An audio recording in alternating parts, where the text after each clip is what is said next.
Have you recently taken a flight which is taken off and in 10 minutes returned, in 5 minutes or 10 minutes because of a technical problem returned and made an emergency landing? There have been at least a dozen instances in the last 1 year that we know of that have been confirmed. There could be more because there have been lots of such stories that have come to us just in the last few months of some technical glitch leading to the plane turning around and doing an emergency landing. Now, what's really going on?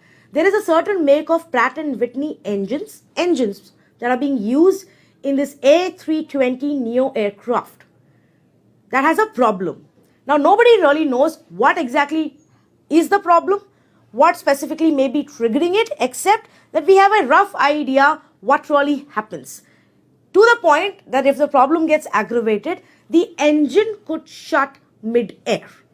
And so, DGCA has decided on November 20th, the DGCA told Indigo and Go Air that you must fix these aeroplanes. Over 130 such aircraft as of November 20th were flying in our country.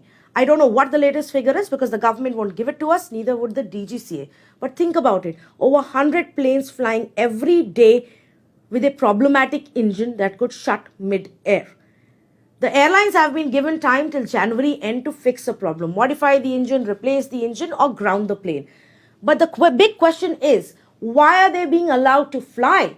Every day it is a risk. Every day 100 planes are risking your lives on multiple flights on multiple routes. And the DGCA doesn't seem to think it is a big problem. The DGCA in fact says knee-jerk reaction to ground the aircraft will have serious consequences. That it is not prudent to shut operations as no cases of accidents have actually taken place. Are they waiting for an accident?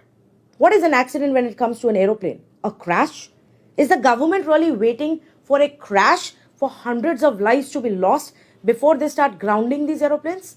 So that's the big question. Why are these Pratt & Whitney engines being allowed in the A320 aircraft by Indigo and Go when clearly there is a problem? There have been a dozen instances of such problems. Are we waiting for a mid-air disaster? Ask your government that, ask your regulator, and definitely ask your airline the next time you board a flight. Indigo and Go say that they are simply complying with the guidelines that have been given by the regulator. They're following all rules and regulations and they're going to comply with the guideline and the deadline that's been given by DGCA. Mirror now says it's not enough. I don't think any of us should be risking our lives, that the government should be risking our lives simply so that the aviation industry can continue to thrive and earn profits.